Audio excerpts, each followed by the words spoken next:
Les webtoons, mangas et animés nous offrent une quantité inimaginable de personnages, qu'ils soient dieux, héros, humains ou démons.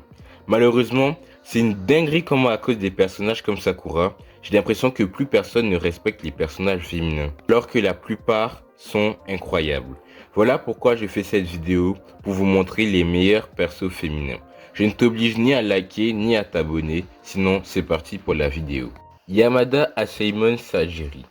Sajiri est une samouraï du clan Yamada Asaemon.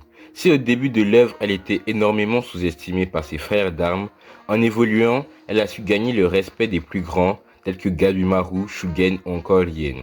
En acceptant ses faiblesses, ses peurs et ses forces, elle a acquis une maîtrise totale du Tao, ce qui lui a permis de rivaliser avec Rien pendant un moment.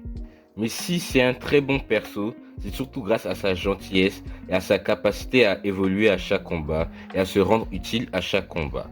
Toutes ces qualités font d'elle un personnage important et utile à l'œuvre qu'est Hell's Paradise. Noël Silva. Noël est sûrement le personnage avec la plus grande évolution et le plus gros développement de Black Clover, sans compter Asta et Yuno. Elle est passée de vermine à divine. Au début de l'animé, elle pouvait à peine lancer un sort. À la fin de l'animé, elle avait 2 transformations, 4 sorts puissants. Et elle était plus forte qu'un elfe déjà. Dans le manga, on n'en parle pas. Elle a 2 Spirit Dive avec Ondine et Léviathan. Et elle rivalise avec sa mère qui était la femme la plus puissante de Clover. Mais avant tout, Noël reste un personnage drôle et passionnant à suivre. Maki Zenin. Qu'est-ce que je peux dire sur elle? Elle est forte, intéressante, intelligente, intrigante, a un passé tragique, mais elle est surtout belle. Elle aurait dû être le personnage principal de Jujutsu Kaisen. Bref, prochain perso. Makima, Magotma, Makigot. Carrément, les gens font waf waf quand ils la voient. C'est des personnages comme ça dont on a besoin. C'est-à-dire que tu peux la détester, mais obligé tu la respectes un peu. C'est grâce à elle que la première partie de Chainsaw Man était non négligeable. Elle a marqué son œuvre à tout jamais. Grâce à son intelligence et à son obsession pour Chainsaw Man, elle créait le bordel partout où elle passait. Makima est une génie incomprise et un des personnages les mieux écrits de Chainsaw Man. Personnellement, moi je la kiffe pas trop, mais il ne faut pas nier ses talents en tant qu'antagoniste. Omura Kogetsu. C'est le symbole de la bravoure, de la loyauté et de la persévérance dans son verse. Cherchant toujours à évoluer, elle s'entraîne H24 dans son bain, à la mer, bref, durant tout son temps libre. Elle est fidèle à son sensei, fidèle à son capitaine, fidèle à son équipage et grâce à toutes ces qualités, elle doit sûrement être la plus forte de l'équipage de l'Eden Zero, juste après son capitaine Shiki. Pour prendre un exemple, Omura Kogetsu est la parfaite représentation de Zoro en version féminine dans Eden Zero. Erza Scarlet. Titania, la reine des fées, brandit ses armures et ses sabres pour défendre ses amis de Fairy Tail. Si c'est la plus forte de la guilde, c'est également la plus courageuse, n'hésitant jamais à mettre sa vie en jeu pour protéger l'honneur de la guilde. Si tout le monde la craint, ce n'est pas pour rien, c'est parce qu'elle a su gagner le respect et s'imposer. Erza est comme une grande sœur surprotectrice pour nos protagonistes de Fairy Tail. Fuko Izumo, l'ancienne numéro 10 de l'Union devenue numéro 1. Elle a un pouvoir plus ou moins incontrôlable qu'elle a su contrôler. Après avoir rencontré Andy, elle a su prendre sa vie en main et accepter son devoir en tant que négatrice. Elle a montré que malgré tout, la vie vaut la peine d'être vécue. Elle a montré que malgré tout, les êtres vivants ne sont pas infiniment méchants, à part quelques exceptions. Mais elle a surtout montré que la gentillesse, c'est contagieux.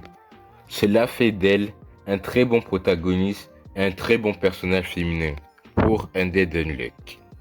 Yumira. Quel personnage, mais quel personnage, putain. Son niveau d'écriture est légendaire. Sa puissance est légendaire. Son développement est légendaire. En fait, tout est légendaire chez elle. En parlant d'elle, je ne sais pas quoi dire d'autre à part légendaire. Elle a perdu la mémoire pour obtenir de la force. Une force qui va servir à protéger ceux qu'elle aime. Mais finalement, pour quelle raison se bat-elle? Pour qui se bat-elle? Elle ne le sait plus. Et pendant un moment, du coup, on va suivre ses péripéties. Son aventure, que ce soit en tant que sorcière de l'Ouest ou en tant qu'ange, nous ont prouvé sa valeur et nous ont régalé. Actuellement, c'est sûrement elle le meilleur perso féminin de la liste, tellement elle est incroyable. Bref, passons au prochain personnage. Yutori Kokorogi. Je suis sûr que vous connaissez d'excellentes manipulatrices comme Yumeko Jabami ou encore Makima, mais voici un autre cas plutôt. Yutori Kokorogi, la reine des feinteuses. J'ai jamais vu ça. Rendez-vous compte, hein, pendant les 3/4 de l'œuvre, elle se fait passer pour une gentille petite fille, toute naïve, toute mignonne, pour nous faire un de ses plot twists. Tellement j'étais choqué, j'ai crié comme un... Je le sais, Yuichi le sait, ils le savent. Ce personnage est une psychopathe, c'est un vrai démon. De la même manière que Makima est un personnage excellent, c'est le même cas pour elle. Shinobu Kocho Magaji.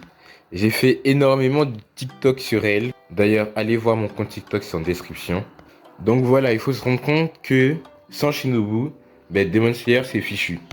Il faut se rendre compte que sans avoir peur une seule fois, elle a affronté la deuxième lune supérieure et elle s'est bien battue d'ailleurs.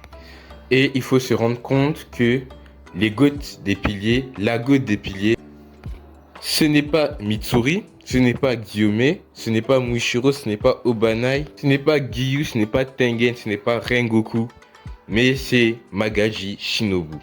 Donc c'est un excellent perso féminin et mettez du respect sur elle. Pour finir, on finit justement avec Himiko Toga, le seul bon perso féminin de MHA. Je trouve qu'elle a une bonne histoire et j'aime bien sa façon de voir les choses. Malheureusement, son alter vampirisme, qui selon elle sert à montrer son amour pour les autres, pour la société, c'est très mal vu.